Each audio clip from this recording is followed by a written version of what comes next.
ஓம் முருகா போற்றி. ஓம் சரவண பவ. என் அன்பு குழந்தையே, நீ ஆனந்தத்தை அனுபவிக்கும் காலம் விரைவில் வரப்போகின்றது. நீயும் உன் குடும்பமும், ஏன் உன்னுடைய தலைமுறையே இதற்கு மேல் கலங்கப் போவதில்லை. என்னை நம்பி வந்துவிட்ட உன்னை 7 தலைமுறையும் காப்பது என்னுடைய பொறுப்பு. உன்னை நான் கலங்க விட மாட்டேன். உனக்கு ஒரு எந்த கஷ்டத்தையும் உன்னிடம் நான் அனுமதிக்க மாட்டேன். துயரங்களையும் நெருங்க விட மாட்டேன். இது என் மீது சத்தியம். நீ என்னை நம்பி வந்து விட்டாய். பிறகு எப்படி உன்னை கைவிடுவேன்? உனக்கு கர்மாக்கள் மிச்சம் இருப்பதால் கொஞ்சம் கொஞ்சம் துயரங்கள் உன்னை வந்து ஆட்டி படைத்தன. இனி அதுவும் கிடையாது.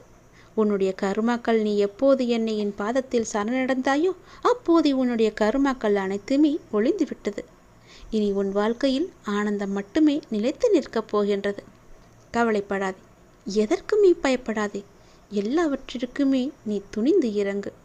ஏனென்றால் நீ என்னுடைய செல்ல குழந்தை. உன் வாழ்க்கையில் இருந்த அத்தனை தீய எண்ணங்களையுமே நான் நிறுத்தி விட்டேன். என்னுடைய பாதம் தொட்டதிலிருந்து அன்றிலிருந்து நேர்மறை எண்ணத்தோடு உன் மனதில் நான் வாழ்ந்து கொண்டிருக்கின்றேன். உன் மனதிற்குள்ளும் நேர்மறையை நான் புகுத்தி விட்டேன். என்னை என்று நீ வணங்க ஆரம்பித்தாயோ அன்றிலே உன்னுடைய வாழ்க்கையில் வெற்றி ஆரம்பித்து விட்டது.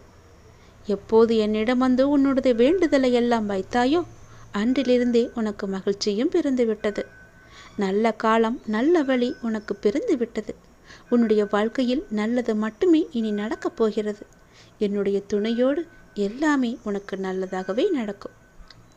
உன்னுடைய வாழ்வில் அற்புதம் நடத்துவதற்கான நேரம் கைகூடி வந்துவிட்டது. உன்னுடைய அப்பா உனக்கு என்ன செய்தார் என்று கேட்போருக்கு நீ பதில் கூறு. காலம் வந்துவிட்டது. நல்ல நேரம் பிறந்து விட்டது. என்னுடைய அப்பா எனக்கான அற்புதங்களை செய்து கொண்டிருக்கின்றார். விரைவில் அது வரும்.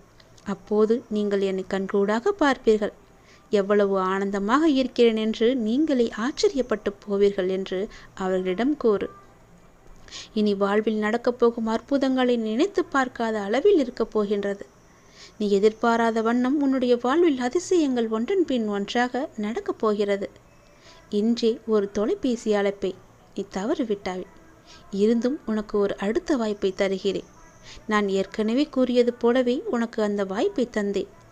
அதை இன்றும் நீ தவற விட்டு விட்டாய். கவலைப்படாதே. உன்னுடைய அப்பா உனக்காகத்தானே இருக்கிறேன். மீண்டும் ஒரு வாய்ப்பு தருகிறேன். பயன்படுத்திக்கொள். அது உன் வாழ்க்கைக்கு மிகவுமே உதவும். உன்னுடைய தன்னம்பிக்கை, நம்பிக்கை எல்லாமே தைரியத்தை கொடுத்து உனக்கு நல்வழியை காட்டும். அப்பா சொல்வது போலவே அந்த அழைப்பை நீ தவற விட்டு விடாதே. உன்னுடைய வாய்ப்பு உன்னை தேடி வருகிறது. அது உனக்காக மட்டுமே அங்கு எடுத்து வைக்கப்பட்டிருக்கிறது. யார் கைக்கும் போக நான் அனுமதிக்க மாட்டேன். நீயும் விட்டு விடாதே. அப்பா சொல்வது உன்னுடைய நன்மைக்காக மட்டுமே.